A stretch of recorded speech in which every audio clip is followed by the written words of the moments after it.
कहां मिलेगी? कोने में। तो वो पर्टिकुलर कोना क्या है? निस है। होने को वो पूरे इस कमरे में फुटबॉल खेल सकती है। एन टी प्लस वन मतलब after time T plus one कितनी डेंसिटी वहां पे हो गई? तो population density after time T plus one.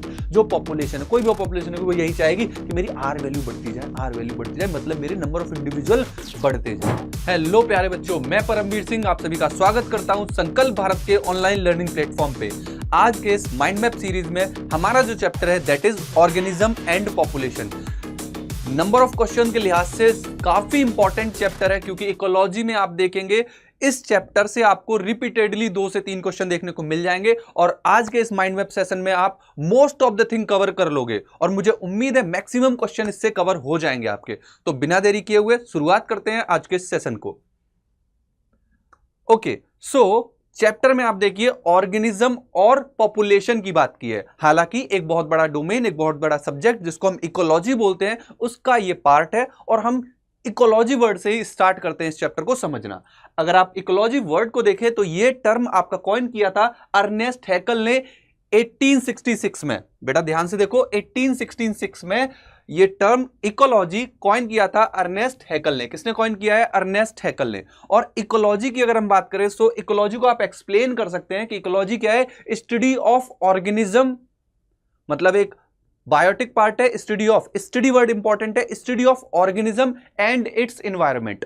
बहुत ही लेमैन मैनर में, मतलब बहुत ही साधारण सी, बहुत ही सिंपल लैंग्वेज में अगर आप बोलो कि इकोलॉजी क्या है, तो एक ऑर्गेनिज्म है और उसका एनवायरनमेंट है, मतलब वो एक बायोटिक कंपोनेंट है और उसके चारों तरफ जो हवा, पानी, धूप, जो एबायोटिक कंपोनेंट है, उसका इंटरेक्शन कैसे हो रहा है, इसी चीज की स्टडी को हम क्या बोल रहे हैं बेटा? इकोलॉजी बोल रहे हैं। तो बहुत ही सिंपल मैनर में हम क्या बोल सकते हैं? स्टडी, ये वर्ड याद रखिएगा, study of interaction among organism and their environment. इसी को आप क्या बोलते हो बेटा? इसी को आप इकोलॉजी बोलते हो, है ना। इको मींस होम भी मेंशन करते हैं और लॉजी मतलब स्टडी।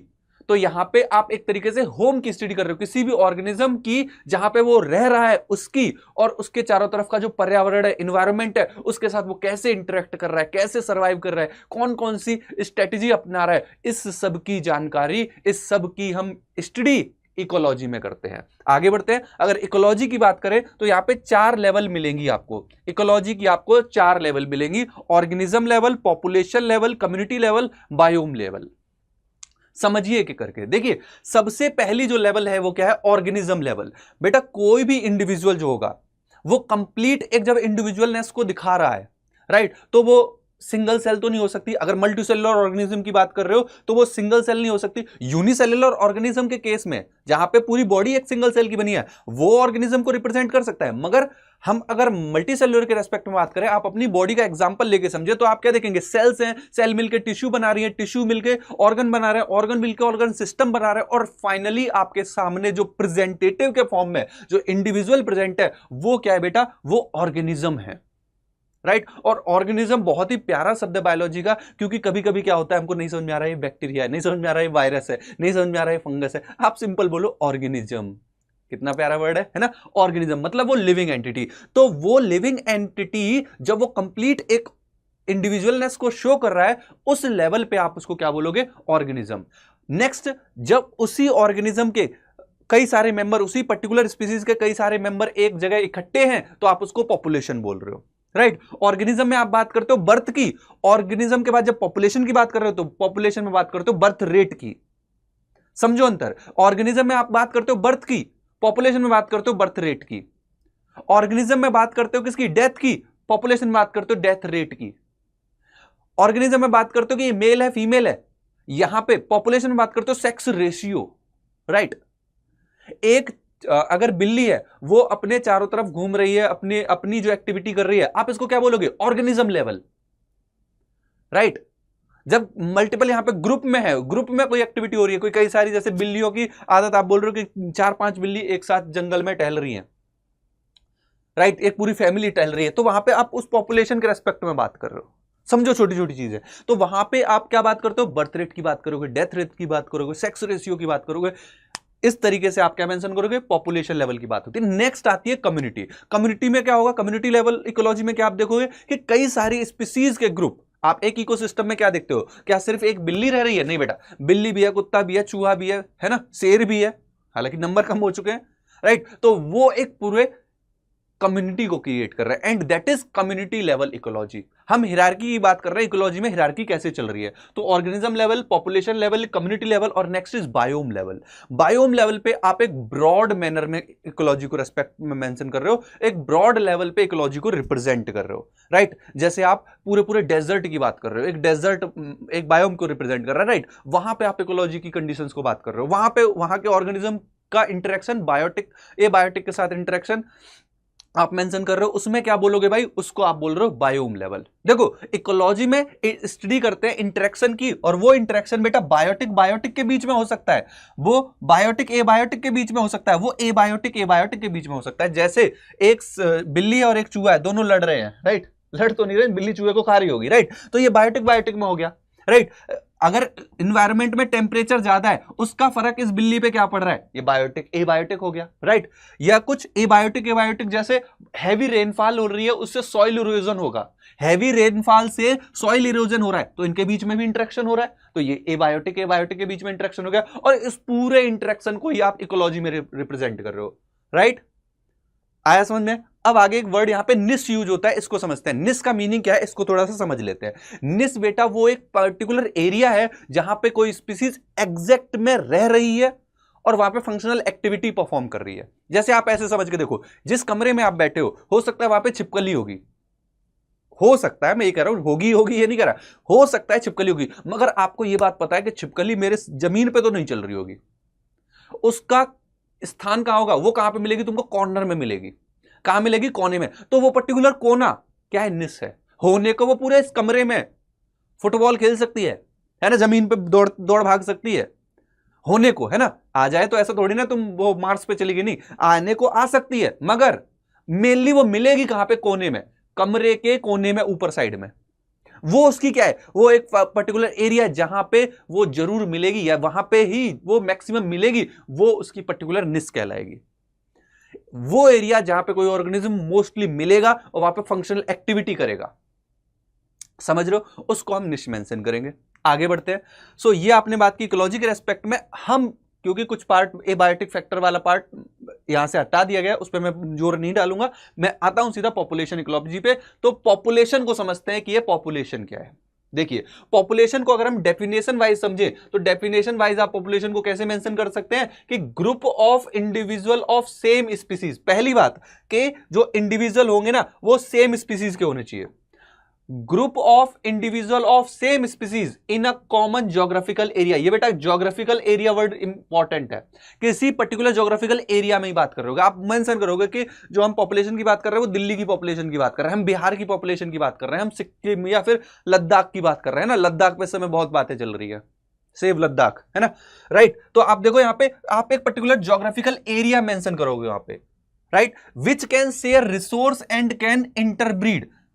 वो पर्टिकुलर जो पर्टिकुलर क्या होगी स्पीसीज, वो रिसोर्स को शेयर करेगी। रिसोर्स मतलब फूड एंड शेल्टर, राइट। अगर किसी आप बिल्ली की बात करो तो बिल्ली, कई सारी बिल्लियां हैं, वो ऑब्वियस सी बात है उनका शेल्टर ऑलमोस्ट सेम होगा।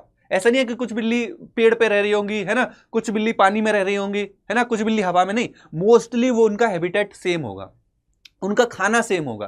तो वो क्या करती है बेटा, रिसोर्स को शेयर करती है। वो क्या शेयर करेंगी, रिसोर्स को शेयर करेंगी, राइट। और वो इंटरब्रीड भी कर सकती है और अपने बच्चे भी बना सकती है ना, ठीक है, वो अपने बच्चे भी बना सकती है। तो आप इसको क्या मेंशन कर रहे हो, पॉपुलेशन के रेस्पेक्ट में चीजों को, पॉपुलेशन की डेफिनेशन को मेंशन कर रहे हो। आगे देखो इकोलॉजी में अगर हम बात करें तो इकोलॉजी के टर्म से या इकोलॉजी के पॉइंट ऑफ व्यू से, चाहे वो सेक्सुअली रिप्रोड्यूसिंग हो चाहे एसेक्सुअली रिप्रोड्यूसिंग हो, दोनों ही केस में आप उसको कंसीडर क्या करोगे बेटा, पॉपुलेशन कंसीडर करोगे। पॉपुलेशन की जब बात कर रहे होगे तो पॉपुलेशन में आप क्या बोलोगे, वो सेक्सुअली रिप्रोड्यूसिंग हो चाहे एसेक्सुअली रिप्रोड्यूसिंग हो, वो सारे के सारे कहलाएंगे क्या, पॉपुलेशन ही कहलाएगी। जैसे आपने गुलाब का पौधा है, उसकी 10 डंडियां काटी, अलग अलग लगा दी, बडिंग कर दी उसकी, और उससे 10 पौधे बन गए, तो वो सारे के सारे पौधे पॉपुलेशन में ही काउंट होंगे। ऐसा नहीं है वो स्पीसीज, मतलब उसको स्पीसीज में नहीं काउंट करोगे।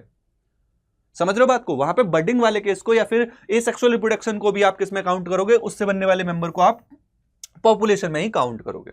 बेटा पॉपुलेशन के कुछ गुण होते हैं, गुण मतलब उसके कुछ एट्रीब्यूट होते हैं, उसकी कुछ क्वालिटी होती है। क्या क्वालिटी है बेटा, आप देखोगे पॉपुलेशन में आप बर्थ रेट की बात करोगे, पॉपुलेशन में आप डेथ रेट की बात करोगे, पॉपुलेशन में आप सेक्स रेशियो की बात करोगे, पॉपुलेशन में आप देखोगे अलग अलग एज का डिस्ट्रीब्यूशन होगा।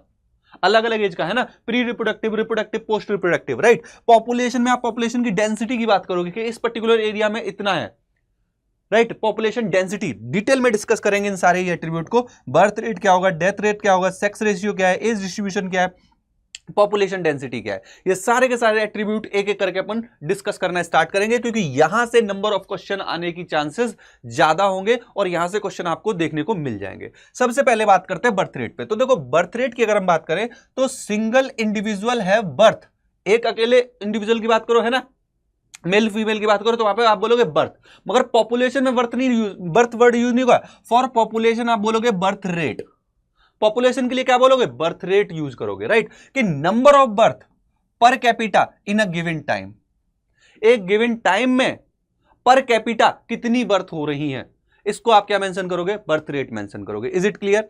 फॉर एग्जांपल आप ऐसे समझो कि इनिशियली आपके पास 20 रोज है, राइट, 20 गुलाब के पौधे हैं, राइट, या 20 गुलाब है, राइट, और फाइनली वो कितने हो गए, 28 हो गए। तो आप मेंशन क्या करोगे कि 20 से 28 हो गए। अब आप क्या निकालोगे, बर्थ रेट निकालोगे। क्या निकालोगे, बर्थ रेट। तो बर्थ रेट निकालने का एक बहुत सिंपल सा तरीका याद रखना कि कितना चेंज आया और इनिशियल कंडीशन क्या थी, इनिशियल कंडीशन क्या थी और कितना चेंज आया, बस इसी को आप बर्थ रेट के रेस्पेक्ट में मेंशन करोगे। देखो चेंज कितना आया, 8 का है ना, 8 मेंबर बढ़े ना, तो 8 अपॉन इनिशियल कंडीशन क्या थी 20। आप जब इसको कैलकुलेट करोगे तो वैल्यू आ जाएगी 0.4। तो 0.4 क्या है बेटा, बर्थ रेट है। 0.4 individual per rose per year, right, per year. ये टाइम मेंशन करना जरूरी है, क्यों, रेट की बात कर रहे हो, राइट, बर्थ रेट की बात कर रहे हो, तो पर ईयर आप ये चीज भी मेंशन करोगे कि विद टाइम वो कितना चेंजेस दिख रहा है। Is it clear? एक और एग्जांपल देख लो कि बर्ड्स, मान लो इनिशियल बर्ड्स के कितने नंबर है, 100 बर्ड है, इनिशियली 100 बर्ड है, बाद में क्या हुई, इंक्रीज हुआ 20 बर्ड्स का, विद इन 6 मंथ, 6 महीने में 20 बर्ड और ऐड हो गई। तो पर बर्ड कितना बर्थ रेट बढ़ा है आपको निकालना होगा। तो कैसे निकालोगे बेटा, बर्थ रेट निकालोगे कि चेंज कितना आया, 20 का चेंज आया, इनिशियल कंडीशन क्या थी 100। तो आपने जब सॉल्व किया तो 0.2 इंडिविजुअल पर बर्ड पर 6 ईयर, ये आपका बर्थ रेट आपके सामने निकल के आ रहा है। आया समझ में, ये कंडीशन समझ में आई। इन एग्जाम्पल की मदद से आप और बेटर वे में बर्थ रेट और डेथ रेट को समझोगे। अभी डेथ रेट पे ही आते हैं। बर्थ रेट समझे, फॉर्मूला बस याद रखना है कि चेंज कितना आया और इनिशियल कंडीशन क्या थी। क्लियर है? चलो बेटा आगे की तरफ बढ़ते हैं। अगला देखो, अब हम बात करेंगे डेथ रेट की। नेक्स्ट क्या बात करेंगे, डेथ रेट की। डेथ रेट को भी बर्थ रेट के रेस्पेक्ट में समझो कि नंबर ऑफ डेथ पर इंडिविजुअल कितनी डेथ हो रही है एट अ गिवन टाइम, एक गिवन टाइम में। एक लैब एक्सपेरिमेंट के रेस्पेक्ट में चीजों को समझने की कोशिश करो कि देयर वर 40 फ्रूट फ्लाई, 40 क्या थी, मक्खी थी, 40 मक्खी थी। आफ्टर 1 वीक, एक वीक में 36 रह गई, एक वीक में 36 रह गई। तो बर्थ हुई है या डेथ हुई है, मेनली भाई डेथ हुई है, राइट। बर्थ होती तो आगे नंबर बढ़ते। आपके पास चेंज कितना दिख रहा है, 4 का चेंज दिख रहा है। तो change upon initial condition, initial condition क्या थी 40, चेंज कितना आया 4 का। तो यहां पे आप बोलोगे कि जो डेथ रेट है ना बेटा वो 0.1% पर इंडिविजुअल पर फ्लाई और पर वीक आप मेंशन करोगे। हर वीक इतना डेथ रेट आपको रिपोर्ट हो रहा है 0.1। 0.1 क्या बेटा, ये डेथ रेट है पर इंडिविजुअल पर फ्रूट फ्लाई पर वीक, राइट। तो ये आप क्या मेंशन कर रहे हो, डेथ रेट मेंशन कर रहे हो। इतना समझ में आया बेटा। नेक्स्ट आगे समझो सेक्स रेशियो को, कि सेक्स रेशियो क्या होगा। देखो सेक्स रेशियो में अगर आप बात करोगे तो यहाँ पे जो इंडिविजुअल है, इंडिविजुअल के रेस्पेक्ट में जब देखोगे तो इंडिविजुअल में आप बोलते हो मेल होगा या फीमेल होगा, है ना। कोई भी इंडिविजुअल देख के बोलोगे, है ना। देख के कभी कभी डिस्कस भी कर रहे थे, सामने से आदमी जो आ रहा है ये आदमी है कि औरत है, पास में आता है तब पता चलता है ओके ये तो औरत है। सेक्सुअल डायमॉर्फिज्म फिनोमेना बोलते हैं कि हम देख के पहचान लें कि ये मेल है कि फीमेल है, सेक्सुअल डायमॉर्फिज्म। और ह्यूमंस में बहुत इजीली दिखता है ना, पीछे से लंबे लंबे बाल दिख जाएंगे। मगर कंफ्यूजन कब होता है, जब लड़कियों ने भी लड़कों वाली हेयर स्टाइल कट करा रखी है। दूर से नहीं पता पड़ेगा, पास आके वो भी समझ जाओगे, है ना। तो इसी को बोलते हैं सेक्सुअल डायमॉर्फिज्म। तो देखो यहाँ पे सेक्स रेशियो की जब हम बात करते हैं वो पॉपुलेशन में बात करेंगे, इंडिविजुअल के रेस्पेक्ट में ऑर्गेनिज्म लेवल पे आप बर्थ इसकी बात करोगे, सेक्स की बात करोगे कि मेल है फीमेल है। मगर पॉपुलेशन में क्या बात करोगे, पॉपुलेशन में आप बात करोगे कि भाई ये सेक्स रेशियो क्या निकल के आ रहा है। सेक्स रेशियो होता क्या है आप देखो कि जैसे दिल्ली का मैं अगर सेक्स रेशियो बोलूं तो 932 सेक्स रेशियो है दिल्ली में 2021 के अकॉर्डिंग। बुरा हाल तो नहीं लग रहा? मीनिंग पहले समझो, अगर बुरा लगे तो बेटा मेहनत करनी पड़ेगी, स्ट्रगल करनी पड़ेगी। कोई भी माँ बाप अपनी लड़की ऐसे तो दे नहीं देगा तुमको। मीनिंग समझो पहले तो इसका क्या है कि 932 फीमेल पर 1000 मेल, 1000, अगर आप ऐसे देखो कि दिल्ली में जो मेल है वो कितने 1000 पर 1000 मेल पे सिर्फ कितनी फीमेल है, सिर्फ तो नहीं 932 नंबर ऑफ फीमेल है। हालांकि ये बढ़ा है पहले से, 2004 से अगर इस डाटा को देखोगे काफी इंक्रीज आया, वहां पे तो 800 के करीब, 800 850 के करीब वो था, और अब देखो कितना है। बढ़िया बात है, अच्छी बात है, खुशी की बात है, ठीक है। सो ये क्या कहलाता है, ये आपका सेक्स रेशियो कहलाएगा। सेक्स रेशियो बोले तो कि कितनी फीमेल पे कितने मेल हैं, राइट, कि 932 फीमेल है पर 1000 मेल, इसको आप क्या बोलोगे बेटा, सेक्स रेशियो। सेक्स रेशियो के रेस्पेक्ट में आप चीजें मेंशन करते हो। तो हमने देखो बर्थ रेट की बात की, डेथ रेट की बात की, सेक्स रेशियो की बात की, अब आते हैं एज डिस्ट्रीब्यूशन पे। और ये हम क्या डिस्कस कर रहे हैं, पॉपुलेशन के एट्रीब्यूट डिस्कस कर रहे हैं। बढ़ते हैं एज डिस्ट्रीब्यूशन की तरफ। एज डिस्ट्रीब्यूशन, अगर आप किसी ह्यूमन की एवरेज जो एज है, अगर आप उसको कितना मान रहे हो, 70 ईयर, 70 साल की एवरेज एज है, राइट, तो आप देखोगे डिफरेंट एज ग्रुप के क्या होंगे, डिस्ट्रीब्यूशन होंगे, कि 0 से 14 साल की उम्र के जो बच्चे होंगे, बच्चे ही कहोगे उनको, तो वो कहलाएंगे प्री रिप्रोडक्टिव कंडीशन। 14 से लेके 45 तक के हो जाएंगे रिप्रोडक्टिवली एक्टिव, ठीक है। मोस्टली मैं बात कर रहा हूं, है ना, मैं मोस्टली बात कर रहा हूं, ठीक है। 45 प्लस में आप क्या बोलोगे, पोस्ट रिप्रोडक्टिव कंडीशन आ जाएगी, ठीक है, ओके। तो ये आपने क्या देखा, डिफरेंट एज ग्रुप देखे कि प्री रिप्रोडक्टिव कंडीशन है, रिप्रोडक्टिव वाले हैं, पोस्ट और पोस्ट रिप्रोडक्टिव है। जब इसी का अगर आप ग्राफ प्लॉट करोगे ना, व्हेन यू प्लॉट ग्राफ, तो आपको 3 टाइप की पॉपुलेशन मिलेंगी। एक पॉपुलेशन होगी एक्सपेंडिंग, एक होगी स्टेबलाइजिंग और एक होगी डिक्लाइनिंग। जब आप इसको ग्राफ के पैटर्न में अरेंज करोगे ना, तो आपको 3 टाइप की पॉपुलेशन मिलेंगी, राइट। ये देखो, एक ये ग्राफ मिलेगा आपको, एक ये ग्राफ मिलेगा, एक ये ग्राफ मिलेगा। आप यहां पे देखो, इस ग्राफ को आप देख के बता सकते हो ये एक्सपेंडिंग ग्राफ है। हमेशा याद रखना, बेस में आपको किसको रखना है, प्री रिप्रोडक्टिव को। यही मैंने यहां पे मेंशन किया कि बेस में किसको रखना है, प्री रिप्रोडक्टिव को, फिर आएंगे रिप्रोडक्टिव, सबसे ऊपर कौन से आएंगे, पोस्ट रिप्रोडक्टिव। इस बात को समझना जरा, ठीक है। इस पैटर्न में जब अरेंज करोगे तो आपको 3 तरीके के ग्राफ मिलेंगे, राइट। पहला ये आपका पिरामिड शेप है ना, ये देखो पिरामिड शेप है। पिरामिड शेप जो ग्राफ होगा, ये क्या रिप्रेजेंट करेगा, ये एक्सपेंडिंग कंडीशन मेंशन करेगा कि यहां पे अब जो पॉपुलेशन आएगी वो और एक्सपेंड करेगी, क्योंकि यहां पे जो प्री रिप्रोडक्टिव वाले हैं ना, बच्चे हैं, उनका नंबर बहुत ज्यादा है, और वो ऑब्वियस सी बात है जवान भी होंगे, राइट। और जब वो जवान होंगे तो ऑब्वियस सी बात है रिप्रोडक्टिव वालों का नंबर और बढ़ेगा। जब वो और बढ़ेगा तो ये जो पॉपुलेशन है वो एक्सपेंड करेगी, और ये कंडीशन आपको पुअर कंट्रीज में मिलेगी। ये यहां पे आप क्या देखोगे, पॉपुलेशन साइन इंक्रीज कर रहा है, ये पुअर और लेस डेवलप्ड कंट्री में मिलेगा। क्यों, आप देखो, जो अफ्रीका में जाके देखो, कई जो वैसे जो लोकल एरियाज है, वहां पे देखोगे एक दंपति के, मतलब एक पति पत्नी के कितने सारे बच्चे, 8-10 बच्चे मिनिमम, राइट। तो ऑब्वियस सी बात है बच्चे इतने, ये बड़े भी तो होंगे, बड़े होंगे तो ऑब्वियस सी बात है जो रिप्रोडक्टिव वाले नंबर है और बढ़ जाएंगे, रिप्रोडक्टिव वाले जो नंबर और बढ़ेंगे, फिर उनके और बच्चे होंगे। तो ऑब्वियस सी बात है ये वहां पे होगा जहां पे मैनेजमेंट बहुत अच्छा नहीं है, समझ रहे हो, जहां पे पॉपुलेशन कंट्रोल नाम की कोई चीज नहीं है, जहां पे वो अपने बायोटिक पोटेंशियल को, आर वैल्यू को मैक्सिमम यूज कर रहे हैं।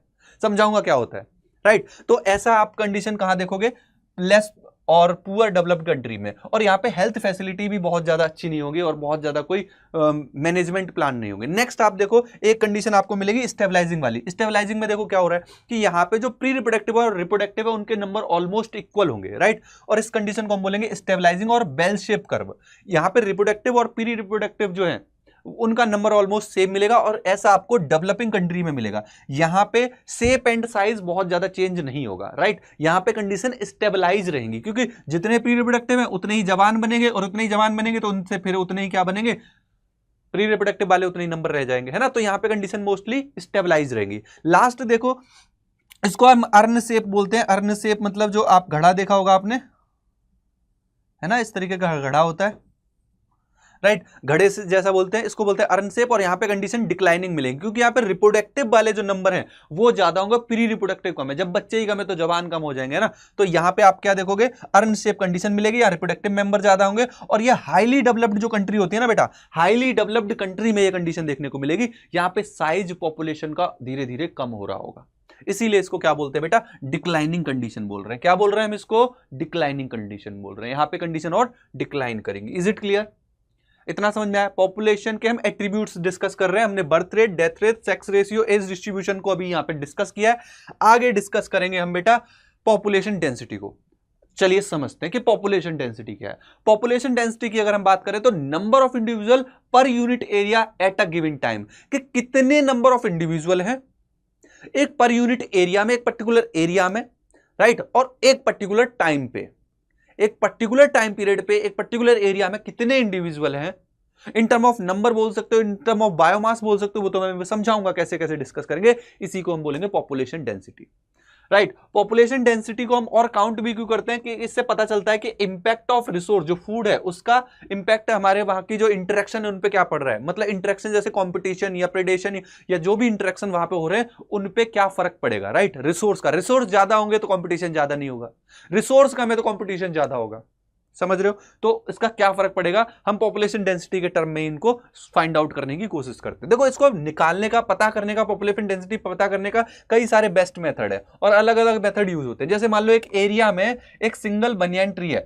ना, एक बरगद का सिंगल पेड़ है और उसके चारों तरफ 200 पार्थिनियम ग्रास है, तो आप कैसे काउंट करोगे, आप इसको ऐसे काउंट करोगे कि नंबर ऑफ पार्थिनियम 200 और बनियान ट्री एक, नहीं, आप इसको काउंट करो, बेस्ट काउंट कैसे करोगे, बायोमास, कि जो बनियान ट्री है उसका बायोमास कितना है with respect to parthenium, right, और कितना एरिया कवर कर रहा है, कि जो बनियान ट्री है उसने कितना एरिया कवर कर रखा है बायोमास के रेस्पेक्ट में, राइट, और जो पार्थिनियम है उसने कितना एरिया कवर कर रखा है विद रेस्पेक्ट टू बायोमास। तो बायोमास और एरिया के रेस्पेक्ट में आप बात करो, ज्यादा बेटर मीनिंग निकल के आएगा ना। जब बनियान ट्री और ग्रास को कंपेयर कर रहे हो तो कितना बायोमास, कितना किसका ज्यादा है, उसने कितना एरिया कवर कर रखा है।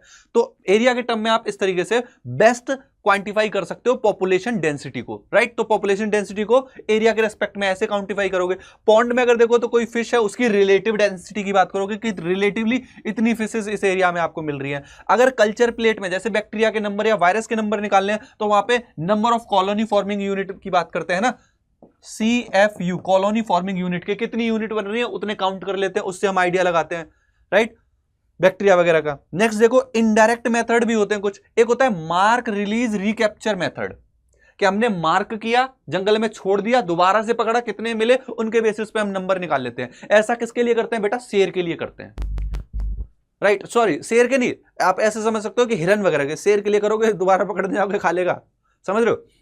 शेर के लिए ये वाला काम करोगे, पग मार्क, आप जाओ एरिया में देखो शेर के पंजे के निशान कहां कहां मिल रहे हैं, ओके, इसके बेसिस पे आइडिया लगा लेते हैं। तो ये इनडायरेक्ट मेथड है, ठीक है। तो आपके ये क्या है, indirect method, mark release recapture method और पग काउंट मेथड। तो ये आपने पॉपुलेशन डेंसिटी की बात की, इज इट क्लियर। तो यहां पर हमने एट्रीब्यूट को देखा, हमने समझा birth rate, death rate, sex ratio, right, population density, क्या क्या इनके मीनिंग है, राइट। अब हम आगे आ जाते हैं पॉपुलेशन ग्रोथ पे। पॉपुलेशन ग्रोथ आप देखिए, पहले तो कुछ पैरामीटर को समझिए, उसके बाद आप पॉपुलेशन ग्रोथ को समझ पाएंगे। पैरामीटर में सबसे पहले देखो नेटैलिटी, नेटैलिटी बोले तो बर्थ रेट और मोर्टेलिटी बोले तो डेथ रेट, राइट। तो बी से बर्थ रेट, डी से डेथ रेट, ई से इमिग्रेशन, आई से इमिग्रेशन, राइट। देखो ई से एग्जिट याद रखो, एग्जिट, इमिग्रेशन, आई से इमिग्रेशन, आई से इन, है ना, इन याद रखना, ओके। तो किसी भी पॉपुलेशन को आपको एनालाइज करना है तो ये 4 पैरामीटर होंगे, राइट। आप किसी भी पॉपुलेशन की डेंसिटी निकालना चाह रहे हो, किसी पर्टिकुलर एरिया में कितनी पॉपुलेशन डेंसिटी है, कितनी पॉपुलेशन है, आप कैसे पता करोगे, उस पर्टिकुलर एरिया में कितनी बर्थ हो रही है और कितनी डेथ हो रही है, राइट। और हो सकता है बाहर से नए इंडिविजुअल और ऐड हो रहे हो या वहां से निकल के भाग रहे हो, तो कितना इमिग्रेशन हो रहा है, कितना इमिग्रेशन हो रहा है, राइट। ई से एग्जिट याद रखना, ठीक है। तो यही चीज डिसाइड करेंगे, यही चारों पैरामीटर डिसाइड करेंगे। यहां पे एनटी एक वर्ड यूज करोगे, एनटी का मतलब क्या है कि population density at time T, किसी भी पर्टिकुलर टाइम पे जब आप बात कर रहे हो उस समय एनटी, उस पर्टिकुलर टाइम पे कितनी पॉपुलेशन डेंसिटी है, और NT+1 आफ्टर, उस पर्टिकुलर टाइम के बाद, एक टाइम के बाद कितनी पॉपुलेशन वहां पे हो गई। तो NT+1 मतलब आफ्टर टाइम T+1 कितनी डेंसिटी वहां पे हो गई, तो population density after time T+1। तो आप इसको कैसे निकालोगे कि NT+1 की वैल्यू क्या आएगी कि इनिशियल जो डेंसिटी थी इसमें आप ऐड करोगे जितने बर्थ हुए और जितने पर्सन एंटर किए हैं, राइट। इसमें से माइनस कर दो कितने लोग एग्जिट कर रहे हैं और कितने लोगों की डेथ हो चुकी है, इज इट क्लियर। तो इस तरीके से आप निकाल लोगे क्या, population density after time T, is it clear. Sorry बेटा, इतना समझ में आया। अब आप आगे समझो कि फैक्टर कौन कौन से जो अफेक्ट करते हैं ग्रोथ को, फैक्टर अफेक्टिंग ग्रोथ। तो पहली बात तो आपका रिसोर्स ही आ जाएगा कि कितना फूड मिल रहा है, खाना ही नहीं मिलेगा कहां से ग्रोथ होगी।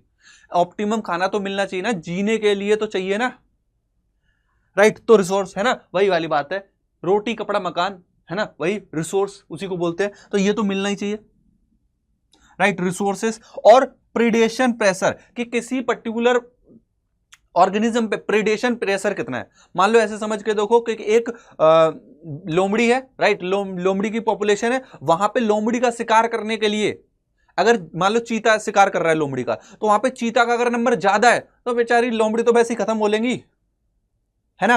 तो उसके ऊपर प्रेडेशन प्रेशर कितना है। अगर नॉर्मल है, चीता 4-5 है, चलो लोमड़ी 100-200 है, एक दो खत्म हो रही है महीने में, तो कोई दिक्कत नहीं है, मेंटेन कर लेंगी, राइट। तब प्रेडेशन प्रेशर बहुत मैटर करेगा, राइट। फिर कंपटीशन, अब खाने के लिए लोमड़ी को भी तो खाना चाहिए ना, अब लोमड़ी के लिए खाना अगर होगा तब तो वो सर्वाइव कर पाएगी, राइट। और अगर खाना है भी, खूब सारी लोमड़ियां वो भी तो कंपटीशन करेंगी एक साथ, राइट। तो ये कंपटीशन भी मैटर करेगा और एनवायरनमेंट मैटर करेगा, एनवायरनमेंट बहुत मैटर करेगा। हो सकता है लोमड़ी रात में खाना ज्यादा पसंद करती हो, राइट, और तो मैटर करेगा कि लाइट नाइट लेंथ कितनी है। तो ये कई सारे फैक्टर, एनवायरमेंटल फैक्टर भी मैटर करेंगे।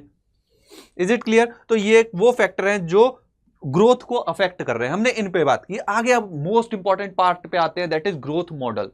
अगला इंपॉर्टेंट क्या है बेटा? Growth model. ग्रोथ मॉडल दो टाइप के हैं, एक्सपोनेंशियल ग्रोथ मॉडल और लॉजिस्टिक ग्रोथ मॉडल। लॉजिस्टिक नाम में समझ में आ रहा होगा, लॉजिकल, लॉजिकल यही होता है। एक्सपोनेंशियल मतलब बहुत तेजी से बढ़ना, जैसे बैक्टीरिया की ग्रोथ होती है स्टार्टिंग में, राइट। तो सबसे पहले चलो एक्सपोनेंशियल ग्रोथ मॉडल की बात कर लेते हैं। एक्सपोनेंशियल ग्रोथ मॉडल क्या कह रहा है, इसके कुछ कंडीशन है वैसे तो। देखो पहला कंडीशन क्या है कि एक्सपोनेंशियल ग्रोथ मॉडल कब देखने को मिलेगा? जब रिसोर्स अनलिमिटेड हो, रिसोर्स खूब सारा है। तो उस कंडीशन में आप देखते हो कि कोई भी पॉपुलेशन होगी उसके पास इन्नेट कैपेसिटी है to increase in exponential manner.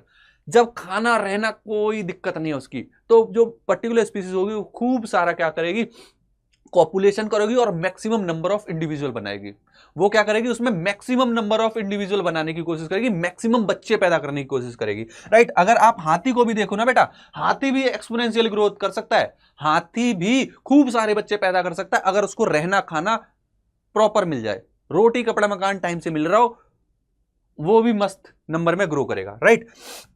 ऐसे ही कुछ सिमिलर बातें किसने की थी? डार्विन ने अपनी थ्योरी में भी की थी। जब वो नेचुरल सिलेक्शन की बात कर रहा था उस समय उसने भी ऐसी कुछ बातें की थी, राइट। अभी हम ग्रोथ मॉडल में यहां पे कुछ टर्मिनोलॉजी देखेंगे, जैसे कैपिटल एन को हम मेंशन करेंगे पॉपुलेशन डेंसिटी, टी को मेंशन करेंगे टाइम से, बर्थ माइनस डेथ को हम बोलेंगे आर। आर को समझना बहुत जरूरी है।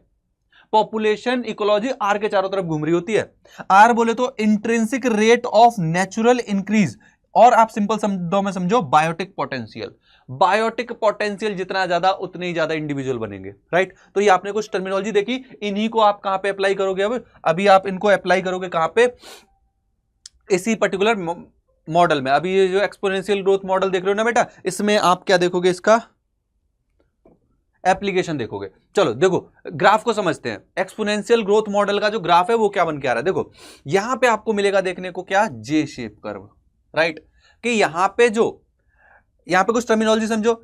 ये क्या है? एन टी मतलब population density at time T, R मतलब बायोटिक पोटेंशियल, राइट, और ई मतलब यहां पे natural base of natural log. ये अभी मैं इस लाइन की इक्वेशन में, जो लाइन वाली इक्वेशन है ना, इसमें मेंशन किया हुआ है। देखो यहां पे समझो d N by d T मतलब जो डेंसिटी है आफ्टर टाइम टी, उसकी वैल्यू क्या आएगी? Are into N. आर क्या है? बायोटिक पोटेंशियल, और एन क्या है? वहां पे जो नंबर ऑफ इंडिविजुअल है। मतलब आप यहां पे जो ग्राफ देखोगे ना, इसमें आपको क्या देखने को मिलेगा कि d N by d T की वैल्यू, जो उसका बायोटिक पोटेंशियल है, उसके जो इंडिविजुअल है उसमें मल्टीप्लाई कर दो, ये वैल्यू मिलेगी। और यहां पे ग्रोथ क्या होगी? एक्सपोनेंशियल ग्रोथ होगी। एक्सपोनेंशियल ग्रोथ को आप ऐसे समझो, ज्यादा बेटर है कि अगर दो इंडिविजुअल है, 2 से 4, 4 से 8, 8 से 16, 16 से 32। इसका आपको एक स्टोरी दी हुई है आपकी एनसीईआरटी में, जिससे आपको बहुत अच्छा आइडिया मिलता है। वो स्टोरी एक राजा की और एक मिनिस्टर की है। वो एक बार शतरंज खेल रहे थे, शतरंज में 16 जो चेस जानते हो ना, 16 खाने होते हैं। जब वो राजा बोला कि मंत्री आज अगर तुम मेरे से जीत गए ना, तुम जो बोलोगे मैं वो दूंगा। वो कहता है नहीं नहीं रहने दो, मेरे को कुछ नहीं चाहिए, आप बस खेल लो मेरे साथ, राइट। तो उसने कहा नहीं नहीं तुम जो मांगोगे दूंगा। उसने मंत्री ने कहा ठीक है भाई दे देना चलो। तो जब लास्ट में क्या हुआ, सौभाग्य बस है ना, राजा की बुद्धि सही करने के लिए बाद में क्या हुआ कि ऐसा हुआ कि वो मंत्री जीत गया। अब मंत्री से बोला चल तू जो मांगना है मांग ले। मंत्री ने कहा जितने खाने हैं ना इसमें, एक खाना, फिर उसके बाद नेक्स्ट खाने में दो में, अगले वाले में 4, 4 से 8, बस मेरे को चावल के दाने चाहिए। फोकस कहां कर रहा है उसने? चावल के दाने के, चावल के दाने चाहिए। उसने कहा चावल के दाने तो बहुत सारे होते हैं, दे देते चलो। जब उसने चेस में भरना शुरू किया, पहले में 1, दूसरे में 2, नेक्स्ट वाले में कितने 4, 4 के बाद 8, 8 के बाद 16, 16 स्टार्टिंग में 10 12 तो भर दिए, उसके बाद बेटा आधा पहुंचते पहुंचते पूरा खजाना खाली हो गया था। This is power of exponential growth. और नेचर में जब रिसोर्स अनलिमिटेड होगा ना, तो कोई कैरिंग कैपेसिटी का कंसेप्ट नहीं आएगा, वहां पे एक्सपोनेंशियल ग्रोथ देखने को मिलेगी। मगर नेचर में रिसोर्स लिमिटेड होता है बेटा। डार्विन ने इसी बात का फायदा उठाया था, यही बात वो समझ गया था, इसी बेसिस पे उसने दी थी नेचुरल थ्योरी, नेचुरल सिलेक्शन की थ्योरी। समझ रहे हो? उसको आप समझना आगे इवोल्यूशन वाले चैप्टर में, ठीक है। तो यहां पे जब उन्होंने जो ग्राफ देखा ना बेटा, वो जे शेप कर्व मिला, और इसकी वैल्यू जब आप मेंशन करते हो तो d N by d T को मेंशन करते हो आर इंटू एन, और इसकी जब इंटीग्रल फॉर्म देखोगे तो एन टी बोले तो population density at time T, इसको एन नॉट इनिशियल वाली कंडीशन है, ई इंटू आर टी इस मेंशन में, इस रेस्पेक्ट में भी शो करते हैं, इसको हम मिलते हैं इंटीग्रल फॉर्म। इंटीग्रल फॉर्म में आप लॉग के पैटर्न में इसको इस तरीके से मेंशन करोगे, राइट। आर को मैंने अभी यहां पे बताया ही कि ये क्या है, बायोटिक पोटेंशियल है, और बायोटिक पोटेंशियल की वैल्यू आपको एनसीईआरटी में दी हुई है। ह्यूमन के केस में ये वैल्यू कितनी है, 0.0205। फ्लोर बीटल के रेस्पेक्ट में क्या है, 0.12, 0.12 इसके केस में सबसे ज्यादा है, राइट। नॉर्वे रेट के रेस्पेक्ट में क्या है, 0.015। ये वैल्यूज आपको किसके रेस्पेक्ट में दी हुई है बेटा, ये बायोटिक पोटेंशियल दिया हुआ है किसका, ह्यूमन का, फ्लोर बीटल का, नॉर्वे रेट का। और मैंने अभी आपको स्टोरी तो सुनाई ही किंग की और मिनिस्टर की, सही है, ये स्टोरी मैंने आपको सुना दी। अब आगे चलते, ये थी एक्सपोनेंशियल की बात, अब आ जाते हैं लॉजिकल बात पे, लॉजिस्टिक ग्रोथ पे। लॉजिस्टिक ग्रोथ को आप वर्ल्ड पर लॉजिस्टिक ग्रोथ मॉडल भी बोलते हो बेटा। यहां पे ये बात मेंशन की गई कि रिसोर्स लिमिटेड होते हैं, रिसोर्स अनलिमिटेड नहीं होते। फूड एंड स्पेस किसी भी ऑर्गेनिज्म के लिए क्या होते हैं, लिमिटेड होते हैं। और ये बात हमारी गवर्नमेंट को भी पता है, हमारी गवर्नमेंट को भी ये बात पता है कि रिसोर्स क्या है, लिमिटेड है, इसीलिए वो फैमिली प्लानिंग का कंसेप्ट लेके आती है, जिससे क्या हो, पॉपुलेशन कंट्रोल रहे, जिससे कि पॉपुलेशन में कंपटीशन ना हो जाए। ऐसा नहीं है कि आदमी आदमी को मारने लग जाए कि मुझे भूख लगी है खाना दे दे, दूसरे का खाना छीनने न लग जाए। कंडीशन आ सकती है, अगर एक्सपोनेंशियल ग्रोथ हो सोचो तो ये कंडीशन ही आएगी, क्योंकि खाना तो लिमिटेड है, इसीलिए फैमिली प्लानिंग का कंसेप्ट होता है, राइट। यहां पे एक कंडीशन देखोगे, एक वर्ड इंट्रोड्यूस होगा, that is called carrying capacity. Carrying capacity मतलब एक जो सिस्टम है ना, वो कोई इकोसिस्टम जो है, जहां पे भी कोई पॉपुलेशन, जहां पे भी जो कम्युनिटी की आप बात कर रहे हो, उसमें कोई भी इंडिविजुअल एक लेवल तक ही कैरी हो सकता है। नेचर में कोई भी इंडिविजुअल, उसके नंबर एक लेवल तक ही कैरी हो सकते हैं, उसको उस पर्टिकुलर एनवायरनमेंट की या उस पर्टिकुलर सिस्टम की कैरिंग कैपेसिटी बोल रहे हैं। मतलब मैक्सिमम पॉपुलेशन साइज जो एक हैबिटेट या फिर कोई सिस्टम सपोर्ट कर सकता है, उसको सस्टेन करा सकता है थ्रू रिसोर्सेस, फूड और खाने के थ्रू, उसको हम उसकी कैरिंग कैपेसिटी बोलेंगे। ऐसे समझ के देखो कि जो स्मॉल फॉरेस्ट होंगे उनकी कैरिंग कैपेसिटी कम होगी, छोटे फॉरेस्ट है कैरिंग कैपेसिटी कम, और अगर स्मॉल साइज का ऑर्गेनिज्म है तो उसकी कैरिंग कैपेसिटी ज्यादा होगी। स्मॉल साइज का ऑर्गेनिज्म है तो उसकी कैरिंग कैपेसिटी, साइज छोटा है तो उसके उस जैसे नंबर बहुत ज्यादा वहां पे सर्वाइव कर सकते हैं। तो ये बात आप थोड़ा सा ध्यान दो। पॉपुलेशन डेंसिटी की जब आप बात करोगे ना, तो वो कभी भी कैरिंग कैपेसिटी को क्रॉस नहीं करेगी। कोई भी पर्टिकुलर पॉपुलेशन होगी, उसकी जो डेंसिटी होगी वो अपनी कैरिंग कैपेसिटी को क्रॉस कर ही नहीं सकती। यहां पे कैरिंग कैपेसिटी गई बाढ़ में, अपना ग्रोथ होगा पूरा फुल, अपने को कोई रोकने वाला नहीं है। ऐसी कंडीशन यहाँ पे जैसे यहाँ पे कैरिंग कैपेसिटी इधर ही रह जाती है कि ये क्रॉस करके चला गया। यहाँ पे ऐसा नहीं होगा बेटा, ये कैरिंग कैपेसिटी कंडीशन जो होगी वो एस शेप कर्व की आएगी, और कुछ यहाँ तक कैरिंग कैपेसिटी के नीचे ही रहेगा। ये पॉपुलेशन डेंसिटी कैरिंग कैपेसिटी को क्रॉस नहीं करेगी। लॉजिकल बात जब हम करेंगे, मतलब लॉजिस्टिक ग्रोथ की जब हम बात करेंगे, राइट। तो जब आप लॉजिस्टिक ग्रोथ कर्व को देखोगे तो यहाँ पे एस शेप कर्व देखने को मिलेगा। आप यहाँ पे देखो दो पॉइंट देखो, एक ए पॉइंट है और एक बी पॉइंट है। ए पॉइंट पे जब आप देखोगे तो ए पॉइंट पे आप क्या बोलोगे, कैरिंग कैपेसिटी यहाँ पे क्या है, कैरिंग कैपेसिटी बहुत क्या है, ज्यादा है, खूब सारी कैरिंग कैपेसिटी है, क्योंकि देखो रिसोर्स तो खूब सारे हैं ना, तो कैरिंग कैपेसिटी बहुत ज्यादा है, राइट। पॉपुलेशन डेंसिटी अभी बहुत कम है, जब पॉपुलेशन कम होगी तो वहां पे कैरिंग कैपेसिटी ज्यादा है।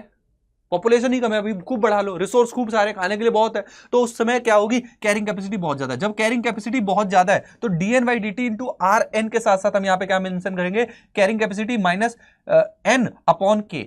एन मतलब नंबर ऑफ इंडिविजुअल, है ना। तो जब आप एन को नेग्लेजिबल शो कर रहे हो तो ये जीरो हो गया, तो के अपॉन के से के कट गया, तो आप क्या बोलोगे कि यहां पे भी एक्सपोनेंशियल ग्रोथ होगी, क्योंकि dn by dt equal to R N, ये आपका एक्सपोनेंशियल ग्रोथ का ही फॉर्मूला है। आप ए पॉइंट पे इस समय देखोगे एक्सपोनेंशियल ही ग्रोथ हो रही है, ए पॉइंट पे एक्सपोनेंशियल ग्रोथ हो रही है। मगर जब वो कैरिंग कैपेसिटी तक पहुंच जाएगा, जब कैरिंग कैपेसिटी तक पहुंच जाएगा तो dn बाई dt के माइनस एन, एन यहां पे आप क्या देखोगे बेटा, एन की वैल्यू कितनी आ गई, एन की वैल्यू कितनी आ गई भाई, के बराबर ही है। तो k को जब n से माइनस कर दोगे तो वैल्यू 0 आएगी। ये पूरी वैल्यू जब सॉल्व करोगे तो 0 से ही मल्टीप्लाई करोगे तो सारी वैल्यू 0 आ जाएगी। मतलब यहाँ पे n कांस्टेंट हो जाएगा। dn/dt ये जो वैल्यू होगी ये कांस्टेंट रहेगी। आप देख रहे हो यहाँ पे कोई खास चेंज नहीं हो रहा, राइट। यहां पे एक्सपोनेंशियल ग्रोथ हो रही थी, यहां पे कोई चेंज नहीं हो रहा, इसीलिए देखो ये कैसा कंडीशन आ गई, ये देखो फ्लैट कंडीशन आ गई, क्योंकि ग्रोथ ही नहीं हो रही। तो ये कंडीशन आपको कहां मिलेगी? लॉजिस्टिक ग्रोथ कर्व में मिलेगी। इतना समझ में आया? तो at point A at point B मैंने क्या मेंशन किया कि at point A logistic, at point A यहां पे एक्सपोनेंशियल ग्रोथ होगी, बी वाली कंडीशन बाबा पे ग्रोथ नहीं होगी। और जब कैरिंग कैपेसिटी के बराबर हो जाए हमारी जो पॉपुलेशन है, हम इसको एसिम्प्टोट कंडीशन भी मेंशन करते हैं। क्या बोलते हैं? एसिम्प्टोट में कंडीशन, राइट। तो ये हमने बात की किसके बारे में? लॉजिस्टिक ग्रोथ कर्व के बारे में। चलिए आगे बढ़ते हैं, आगे देखते हैं लाइफ हिस्ट्री वेरिएशन के ऊपर। नेक्स्ट हमारा टॉपिक क्या है? Life history variation. यहां पे देखो कोई भी पॉपुलेशन होती है ना, वो अपने आप को इवॉल्व करती है जिससे वो अपनी रिप्रोडक्टिव फिटनेस बढ़ा सके, जिससे वो अपने नंबर ऑफ इंडिविजुअल जो अगली जनरेशन में पैदा होंगे उनको मैक्सिमम कर सके। जितने ज्यादा नंबर होंगे उतनी ज्यादा उसके चांसेस बढ़ जाएंगे उसकी एग्जिस्टेंस के, राइट। और ये बात डार्विन फिटनेस के रेस्पेक्ट में भी आती है, राइट। डार्विन फिटनेस बोलो या फिर रिप्रोडक्टिव फिटनेस बोलो या बायोटिक पोटेंशियल बोलो, ये आर की ही बात हो रही है, राइट। तो आर वैल्यू को बढ़ाने में लगी हुई होती है, आर की वैल्यू बायोटिक पोटेंशियल की वैल्यू को बढ़ाने में लगी हुई होती है। जो पॉपुलेशन है, कोई भी पॉपुलेशन है, वो यही चाहेगी कि मेरी आर वैल्यू बढ़ती जाए, आर वैल्यू बढ़ती जाए, मतलब मेरे नंबर ऑफ इंडिविजुअल बढ़ते जाए। समझ रहे हो इस बात को? क्लियर है? तो किसी भी हैबिटेट में जो पॉपुलेशन वो क्या चाहती है? वो उसकी आर वैल्यू बढ़े। ऑर्गेनिज्म इवॉल्व किधर होते हैं? वो toward most efficient reproductive strategy. जितनी बेस्ट रिप्रोडक्टिव स्ट्रेटेजी होगी उतने ज्यादा उसके नंबर होंगे। कुछ ऑर्गेनिज्म इसी स्ट्रेटेजी में क्या करते हैं? लाइफ में एक बार ही क्या करते हैं? ब्रीड करते हैं। For example Pacific salmon fish और बैम्बू, एग्जाम्पल याद रखना इंपॉर्टेंट है। कुछ होते हैं जो कई बार ब्रीड करते हैं, राइट, क्योंकि वो नंबर ऑफ इंडिविजुअल भी कम प्रोड्यूस करेंगे। फॉर एग्जाम्पल बर्ड्स और मैमल्स। आपने ऐसा नहीं देखा होगा कि एक साथ बर्ड ने 1000 अंडे दिए, मगर छोटे छोटे इंसेक्ट होते हैं वो एक साथ 1000 से ज्यादा अंडे देते हैं, राइट। तो लार्ज साइज के, अगर लार्ज नंबर में अगर कोई इंडिविजुअल प्रोड्यूस हो रहा है तो वो ऑब्वियस बात है उसका साइज स्मॉल होगा। फॉर एग्जांपल ऑस्टर या प्लेजिक फिशेज जो होती हैं ये लार्ज नंबर में होंगी मगर साइज कैसा होगा? स्मॉल। अगर स्मॉल नंबर है और लार्ज साइज है, राइट, ऐसी कंडीशन आपको कहां पे? मैमल्स में। एलिफेंट मैमल का एग्जांपल है, देखते हो कि एक बार में एक ही बच्चा पैदा होता है। और बर्ड में भी ये कंडीशन देखने को मिली। बर्ड्स में 2-3 अंडे दे देती है वो, है ना, कुछ ज्यादा एफर्ट कर देती है, 4 दे देगी और इससे ज्यादा तो नहीं देगी, है ना। मैमल्स में आप क्या देखोगे? क्योंकि उनका साइज बड़ा होता है। आप सोचो अंडे बहुत बड़े होते हैं, बर्ड के नहीं बेटा, उसके साइज से तो कंपेयर करो। हाथी का अंडा नहीं बात कर रहा, बर्ड का अंडा। बर्ड छोटी सी है, उसका अंडा भी इतना सही है, मगर उस बर्ड के हिसाब से वो अंडा बहुत बड़ा है। समझ रहे हो ना बात को, कहना क्या चाह रहा हूं, राइट। तो इसमें आप क्या देखोगे कि जो साइज है, राइट, वो तो बड़ा है मगर नंबर आपको क्या मिलेंगे? कम मिलेंगे, राइट। तो ये कंडीशंस आपको एग्जांपल के साथ आपको ध्यान रखनी है, राइट। यहाँ पे ये जो दो कंडीशन है बर्ड्स और मैमल्स, ये वाली सेम है कि जो मैमल्स और बर्ड्स होंगी वो कई बार रिप्रोड्यूस करती हैं और जो नंबर ऑफ इंडिविजुअल है वो कम होंगे और साइज बड़ा होगा, तो ये कंडीशन सेम रहेंगी। Large number small size oyster pelagic fish, once in the life pacific salmon fish और बैम्बू, राइट। तो और ये पॉपुलेशन जो है वो इवॉल्व करती है in relation to constant impose of biotic and abiotic factor. उस पे जो प्रेशर पड़ रहा होता है ना, बायोटिक और एबायोटिक, उन सबको मैनेज करते हुए वो अपनी आर वैल्यू को बढ़ाने की कोशिश करती है। और ये हमने देखा लाइफ हिस्ट्री वेरिएशन में कि ऑर्गेनिज्म जो होते हैं उनकी हिस्ट्री में आप देखोगे जो रिप्रोडक्टिव स्ट्रक्चर है या रिप्रोडक्टिव एक्टिविटी है उसमें वेरिएशन देखने को मिलेगा। समझ पा रहे इस बात को? इसी को हम क्या मेंशन करते हैं? लाइफ हिस्ट्री वेरिएशन में मेंशन करेंगे। अगला और लास्ट अपना टॉपिक जो बचता है दैट इज पॉपुलेशन इंटरेक्शन। कि आपने ये चीज तो देखी होगी, कोई भी इंडिविजुअल अकेला धरती पे रह ही नहीं सकता, अकेला उसको किसी से मतलब नहीं है ना। फिर तो वो एटम वाली फॉर्म में ही रहता, क्यों इंसान बन गया, क्यों ऑर्गेनिज्म बना। इवन नेचर में रैंडमनेस ही होती है, आइसोलेशन, आइसोलेटेड सिस्टम तो एग्जिस्ट ही नहीं करते नेचर में, यूनिवर्स में नहीं एग्जिस्ट करते आइसोलेटेड, जहां तक इंसान की सोच जाती है और उसने जितना समझा उस आधार पर बता रहा हूं, राइट। तो कोई भी स्पीसीज होगी ना बेटा, वो आइसोलेशन में रहती नहीं है, वो इंटरेक्ट करती है। और इंटरेक्शन के रेस्पेक्ट में बोलते हो कि कई टाइप के इंटरेक्शन है, जैसे competition, predation, parasitism, amensalism, commensalism, mutualism. आप इनको समझो बेटा। नेचर में कंपटीशन बहुत खतरनाक होता है क्योंकि दोनों को नुकसान होता है। यहाँ पे जो दो स्पीसीज इन्वॉल्व हो रही है उन दोनों को नुकसान होगा, इस बात को याद रखना कि कंपटीशन जब भी होगा तो नुकसान होगा।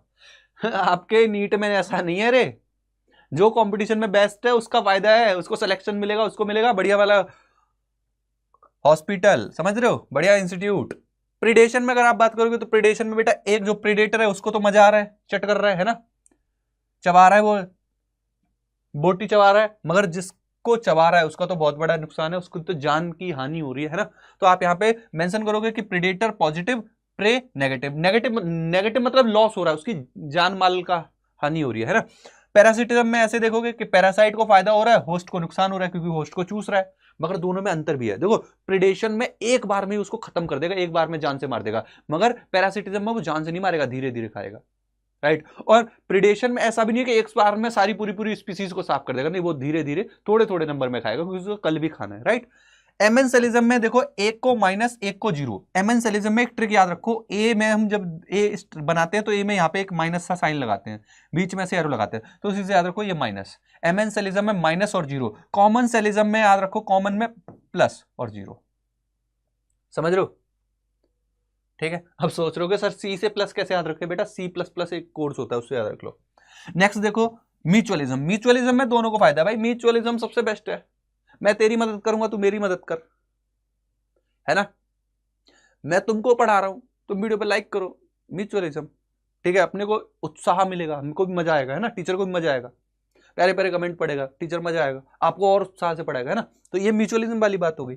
चलो अब इन्हीं को थोड़ा सा डिटेल में समझ लेते हैं, इन्हीं को थोड़ा सा और डिटेल में समझ लेते हैं एक एक करके। देखो प्रिडेशन में, प्रिडेशन एक्चुअली बहुत इंपॉर्टेंट चीज है, नेचर में काम यही करता है, नेचर में एक्चुअली में प्रिडेशन काम करता है क्योंकि ये फ्लो ऑफ एनर्जी को मेंटेन करता है। आप देखते हो एक तरीके से आपने हर्बीवोर हो, आप फिर भी प्लांट को तो खा रहे हो, प्लांट भी ऑर्गेनिज्म है, तो आपने उसको प्रिडेट किया ना, फिर अब हर्बीवोर है, हर्बीवोर को प्राइमरी कार्निवोर खाएगा, प्राइमरी कार्निवोर को टॉप कार्निवोर खाएगा, तो यही तो क्या हो रहा है, फ्लो ऑफ एनर्जी तो हो रही है बेटा। और इससे क्या होगा, पॉपुलेशन का कंट्रोल भी होता है। पॉपुलेशन कंट्रोल करने के लिए प्रे प्रेडेटर का इंटरेक्शन बहुत जरूरी है। फॉर एग्जाम्पल, इसका यहां पे एग्जाम्पल भी दिया है कि ऑस्ट्रेलिया में एक कैक्टस इंट्रोड्यूस किया गया और वो बहुत ही धड़ल्ले से, बहुत ही तेजी से वो फैलने लग गया। फिर उसको कंट्रोल करने के लिए उसका क्या किया गया, प्रेडेटर इंट्रोड्यूस किया गया, और वो प्रेडेटर एक मौत था, तब वो कैक्टस क्या हुआ, कंट्रोल में आया। समझ रहे हो? तो प्रे प्रेडेशन बहुत इंपॉर्टेंट है। यहां पे प्रेडेटर बेटा ऐसा भी होता है, प्रूडेंट नेचर शो करता है। ऐसा नहीं है एक बार में सब खत्म कर दिया, ऐसा नहीं है एक बार में उसने सारे कैक्टस खत्म कर दिए, वो खत्म करेगा, धीरे धीरे करेगा, मारेगा मगर धीरे धीरे प्यार से। समझ रहे हो? ये वाली बात होगी कि प्रूडेंट नेचर शो करता है, राइट। एनिमल्स में जो प्रे होंगे बेटा, अब ऐसा भी नहीं है कि प्रे को मारा जा रहा है तो हमेशा मरता ही रहेगा। ऐसा अगर हो जाए तो सारे हिरन ही गायब हो जाते जंगल से। हिरन के पास अपनी टैक्टिक है, हिरन हवा की रफ्तार से भागता है ना, तो उसके पास बचने के तरीके हैं। तो एनिमल्स में आप देखो कैसे बचते हैं, प्रे के में पास एडेप्टेशन होती है, यहाँ पे वो कमाउफ्लेज के फिनोमिना को शो करेगा, जंगल में छिप जाएगा, जैसे ग्रास ऊपर है घास के जैसा हो जाएगा, हरा हरा। मिमिक्री जैसे कुछ ऐसे होते हैं जो पॉइजन, मान लो एक इंसेक्ट है जो पॉइजन रिलीज करता है, तो दूसरा वाला जो पॉइजन नहीं रिलीज करता, वो पॉइजन जो रिलीज करता है उसके जैसा स्ट्रक्चर बनाने की कोशिश करेगा और उससे जैसा दिखेगा। तो जो उसका प्रेडेटर होगा, जो प्रेडेटर होगा वो कंफ्यूज हो जाएगा, अरे ये तो वो वाला है जहरीला, जहरी आदमी है, इसको नहीं छुओ, है ना। समझ रहे हो वो वाली बात?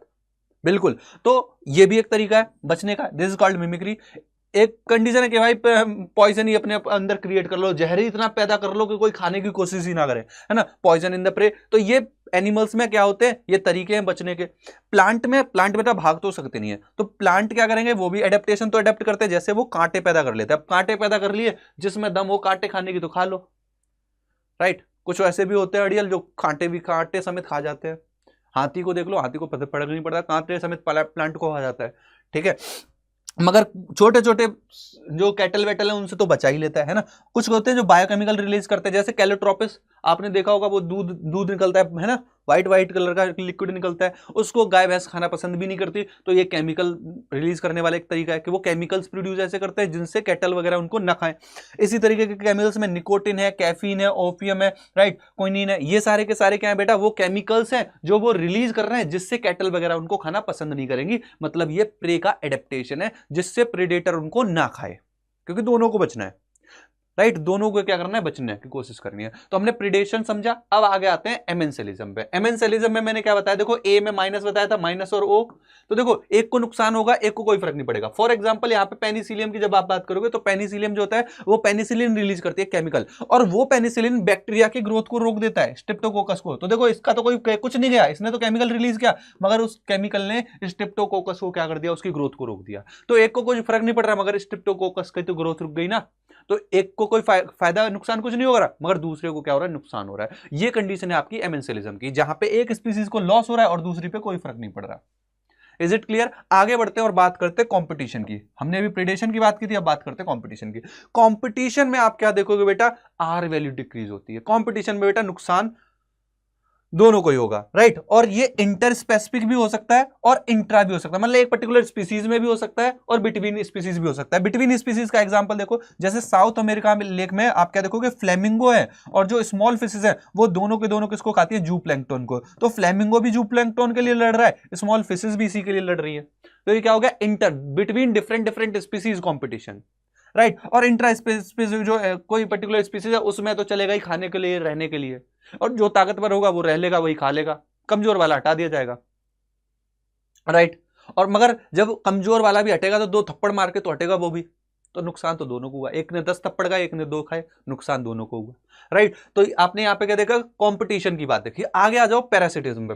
पैरासिटिज्म में क्या देखोगे, पैरासाइट क्या करेगा, रहेगा होस्ट के ऊपर फूड और शेल्टर के लिए, और दोनों के दोनों इवॉल्व होते हैं। पैरासाइट क्या करेगा, होस्ट से न्यूट्रिशन लेता रहेगा, मगर पैरासाइट को तो मजा आ रहा है, रहने में मजा आ रहा है, पॉजिटिव कंडीशन है, खूब मिल रहा है खाने को, रहने को, मगर होस्ट का तो नुकसान हो रहा है। मगर होस्ट कभी मरता नहीं, कभी तो नहीं बोलूंगा, मैक्सिमम केसेस में ऐसा नहीं है कि पैरासाइट होस्ट को मार दे, क्योंकि पैरासाइट ने अगर होस्ट को मार दिया तो वो खुद भी कहां रहेगा, वो भी मर जाएगा, राइट। तो यहां पे देखोगे दोनों के दोनों को इवॉल्व होते हैं, इसीलिए यहां पे को इवोल्यूशन चलता है। अब ये जो पैरासाइट है ये एक्टो हो सकता है, इंडो हो सकता है। एक्टो मतलब बाहर बॉडी पे, जैसे टिक्स और लाइस की बात करते हैं, या कोपॉट्स की बात करते हैं फिशिस पे, तो ये क्या है, बाहर के बॉडी की सरफेस पे अगर रह रहे तो ये होंगे एक्टो पैरासाइट, और बॉडी के अंदर रह रहे तो Indo parasite. For example tape warm या फिर जो हेलमिंथ होते हैं, लिवर फ्लूक वगैरह, वो बॉडी के अंदर मिलेंगे। तो ये आपने कंडीशन डिस्कस की किसके बारे में, पैरासिटिज्म के बारे में। नेक्स्ट एंड फाइनली देखिए कॉमन सेलिज्म। कॉमन सेलिज्म में मैंने क्या बताया था कि एक को फायदा हो रहा है, कोई फर्क नहीं पड़ रहा है। जैसे आप कैटल एरगेट एक बर्ड है, और कैटल्स में देखो वो क्या करती है, जो कैटल्स वगैरह होते हैं उनके ऊपर से क्या खाती रहती है, कीड़े मकोड़े। उससे कीड़े मकोड़े या छोटे छोटे जो इंसेक्ट होते हैं, जो भी उसके ऊपर एल्गी वेल्गी लगी है, उसको खा रही है, तो उसको तो फायदा मिल रहा है, मगर उसको कोई खास दूसरे को फर्क भी नहीं पड़ रहा। ऐसे ही एक वेल है, वेल मछली है, वेल मछली से जो दूसरी मछली चिपकी हुई है उसको आराम से कोई मेहनत नहीं करनी पड़ रही, मस्त मजे में घूम रही है ना। नेक्स्ट देखो सी एनिमोन और क्लॉनफिश, यहां पे भी आपको क्या देखने को मिलेगा, एक को फायदा मिल रहा है, एक को कोई खास फर्क भी नहीं पड़ रहा। म्यूचुअलिज्म में देखो, म्यूचुअलिज्म में दोनों को फायदा होगा। फॉर एग्जांपल प्लांट और पॉलिनेटर, पॉलिनेटर को खाना को मिल रहा है, प्लांट का पॉलिनेशन हो जा रहा है, राइट। एल्गी और फंगस का इंटरेक्शन देखते हो आप, राइट, जिसको अपन लाइकेन में मेंशन करते हैं, दोनों को फायदा हो रहा है।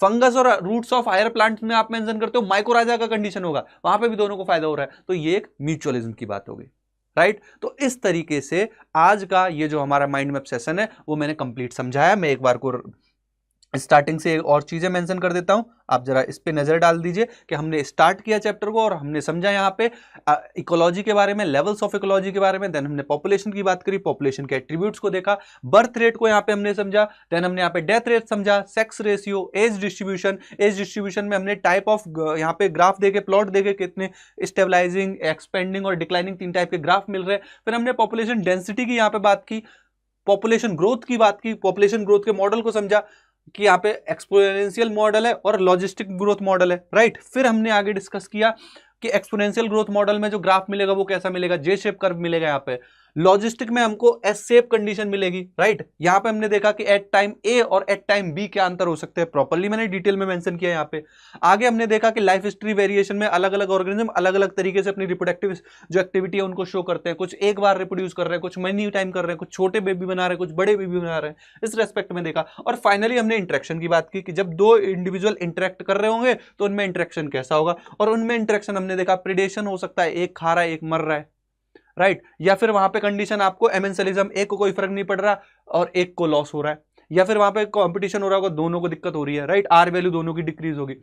पैरासिटिज्म, एक पैरासाइट है जो दूसरे होस्ट पे रह रहा है ना, अपने आप को कंसीडर कर सकते हो, एब्सोल्यूट मैनर में तो बिल्कुल भी नहीं, राइट। कॉमन सेलिज्म में मेंशन कर सकते हो। कॉमन सेलिज्म में क्या बोल रहे हो बेटा कि कॉमन सेलिज्म में एक को फायदा हो रहा है, कोई फर्क नहीं पड़ रहा, और म्यूचुअलिज्म में दोनों को फायदा होगा। तो इस तरीके से आज का ये जो हमारा माइंड मैप का सेशन है पॉपुलेशन एंड ऑर्गेनिज्म वाला, ये कंप्लीट होता है। इसी तरीके के नेक्स्ट माइंड मैप सीरीज के लिए बने रहिए हमारे साथ, और मुझे उम्मीद है ये सेशन आपकी मदद जरूर कर रहे होंगे। बेटा कमेंट सेक्शन में अपने प्यारे प्यारे कमेंट जरूर छोड़ना, क्योंकि उनसे हमको और उत्साह मिलेगा। मैं कोशिश करूंगा कोई कमी रह गई हो उसको सुधार करेंगे और आगे बढ़ने की कोशिश करेंगे, है ना। ओके, चलिए सेशन को यहां पे हम एंड करते हैं आज के सेशन के लिए। Thank you so much. मिलते हैं अपन नेक्स्ट सेशन में, ठीक है। अपनी पढ़ाई बेटा बहुत अच्छे से करते रहना, अपना और अपने माँ बाप का सपना पूरा करना है आपको, याद रखना इस बात को। चलिए मिलते हैं नेक्स्ट सेशन में, bye bye, take care, thank you so much.